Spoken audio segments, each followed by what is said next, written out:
What's going on, everybody? Welcome back to another video. Hope you're doing well, feeling great, and enjoying freedom. It's a great day to have a great day. Today, I wanted to talk a little bit about building generational wealth. We're going to get into it, but really quick, just in case you're new, make sure to subscribe for daily videos. Subscribe to my second channel for weekly videos. Get yourself some DYDSS merchandise to help support the channel. Come and join us in the VIP club for giveaways, live streams, deal alerts, and a whole lot more. And of course, make sure to go and get some free stocks by downloading Webull and funding your account. If you refer a couple of friends to the app, they're going to give you even more free stocks. And of course, last but certainly not least, since I'm drinking my G Fuel Energy Formula, if anybody wants to try this out, sugar-free, low-calorie, packed with a whole bunch of vitamins, 50 different flavors to choose from, $5 off your first order by clicking the link in the description. All right, so on to generational wealth, building for the long term, investing for the long term. We got people walking over here. I don't want to be too loud over here. Building for the long term. Generating wealth for the long term, investing for the long term, stacking for the long term, whatever it is that you are prioritizing right now, whether you're in financial offense mode or financial defense mode, it really doesn't matter. If you're going either direction, I think you're doing far better than most other people. So I wanted to read a quick quote, and then I wanted to respond to it because it's about what we're talking about today. The quote is, "It's not how much money you make, but how much money you keep, how hard it works for you, and how many generations you keep it for." This is a Robert Kiyosaki quote, the author of Rich Dad, Poor Dad, which is a fantastic book, but it's arguably the most overrated finance book on the planet. Still an awesome book, though. And I wanted to talk about this today because it's true. It's not about how much money you make. There are some people out there like, hey, I make $200,000 a year. Cool, that's awesome. Good for you. If you make $200,000 a year, fantastic. In fact, I'd like to take a moment to give you a round of applause. Good job, fantastic. Congratulations on your salary. But I got a question for you. How much of that do you keep? Does Uncle Sam take a good portion of that away? How much do you keep? How much do you invest? Are you in debt? You could have a 6-figure, you could even have a 7-figure salary. But what happens if you have 6 or even 7 figures worth of debt? And I'm not necessarily talking about the good kind of debt, because debt doesn't have to be a bad thing. People have been conditioned to believe that debt is a terrible, horrible thing and to be afraid of it. No, debt can be a good thing. It could be a good thing or a bad thing, just like a lot of other things out there. A lot of tools can be used for good or for bad. Like a hammer, for example. You could build a whole friggin' house with a hammer. Well, you're probably going to need more than a hammer. But guess what? You can also take that hammer to friggin' work and smack someone in the head with it if that's what you wanted to do. I don't recommend that. Don't do that. Don't hit people with hammers. I just have to say that for YouTube, I guess. Anyway, so here's the thing. Building wealth for the long run, for the long term, for generations to come. It takes time, it takes energy, it takes consistency. And it doesn't matter how much you make. Yeah, how much you make could play a factor in how quickly you build something up, but let's just say you're an average Joe. Let's just say you're a normal person, quite like myself.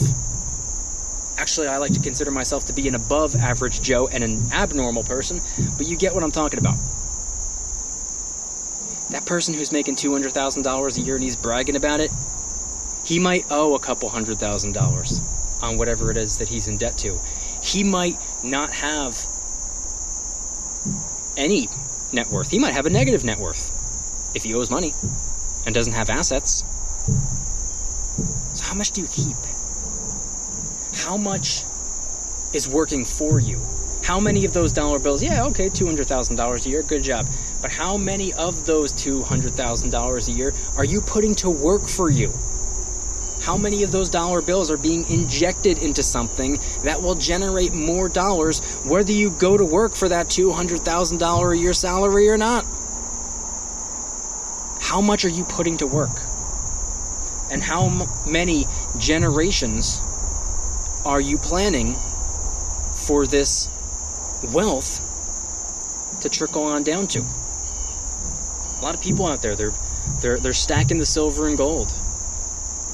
They're investing in the stock market. They're buying real estate. They're buying land. They're running businesses, not for themselves, but for their kids and their grandkids and their great-grandkids and their great-great-grandkids. And who knows, maybe 5, 10, 15 generations down the road, they're still paying their respects. They're still praying before they go to sleep at night, saying, thank God for my great-great-great-great-great-grandpa DYDSS for turning that little pile of silver and gold into a mountain of silver and gold, and for investing the way that he did, and for buying everything that he did, and for acquiring everything that he did over the course of his life for me. And when I grow up, for my kids. And when they grow up, for their kids. That's what it's about for a lot of people. Generational wealth. And you have to attack from a variety of different angles. You got to play both financial offense and financial defense, like I was saying before. Financial offense would be investing, putting your dollars into something that will create more dollars, acquiring assets that will generate cash flow for you, whether you're on the clock or not. And then, of course, financial defense would be a way of preserving what you have built. For example, maybe some silver, maybe some gold. We got some silver coins and bars, and also some fractional gold right here. This right here is financial defense. Wealth preservation, not wealth generation, wealth preservation. There's a difference. And I don't think you can have one without the other. I think you need to be doing both. But that's just me. That's just my opinion. What do I know? I'm not a financial advisor. I'm just some guy who makes videos in the woods. But I want you guys to head on down to the comments and let me know anything and everything related to today's video topic. What are your thoughts on generating wealth?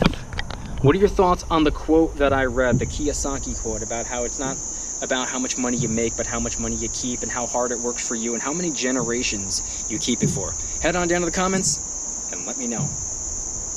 If you guys like today's video, please hit that like button, subscribe if you're new, subscribe to my second channel, which is my backup channel for exclusive weekly content. Go and get yourself some DYDSS merchandise to help support the channel in the biggest possible way. Come and join us in the VIP club, which is where I do giveaways every single month, live streams every single week, deal alerts on silver and gold almost every single day. You can watch all my videos early and commercial free, and there are a ton of other perks as well. I guarantee you it's worth it. And of course, make sure to go and get some free stocks by downloading Webull and funding your account. If you refer some friends to the app, they're going to give you even more free stocks. If you don't want the free stocks, go and get them anyway. They're free. Why would you not? Then just sell them. Congratulations. Now you have the cash to go and get you some, I don't know, maybe silver, maybe gold, maybe something else if that's what you want. Webull link in the description. Time is running out. You have until the end of this month. And last but certainly not least, if anybody wants to try out some G Fuel Energy Formula, sugar-free, low-calorie, packed with a whole bunch of vitamins, 50 different flavors to choose from. This is Peach Rings. There's also Bahama Mama, Snow Cone. Those are my 3 favorites. I recommend them. But like I said, 50 to pick from. $5 off your first order by clicking the link in the description. And I want you guys to head on down to the comments and let me know once again, what are your thoughts on everything shared in today's video, talking about generational wealth, talking about creating wealth, building wealth for the long run, for multiple generations, for your kids, your kids' kids, your kids' kids' kids, and it just keeps on going. Is that where your goal is? Maybe that's not your goal. Maybe you don't even have kids. Maybe you don't even like your kids. Maybe you're building something up for yourself and your future, and then once you're no longer here, who cares what happens to the wealth? Maybe that's your standpoint. Who knows? Let me know in the comments. We do not have to see eye to eye. We do not need to be stacking or investing for the same reason. Head on down to the comments and let me know anything and everything related to today's video topic. Thank you guys so much for watching. See you tomorrow. Don't you dare stop smiling. Peace.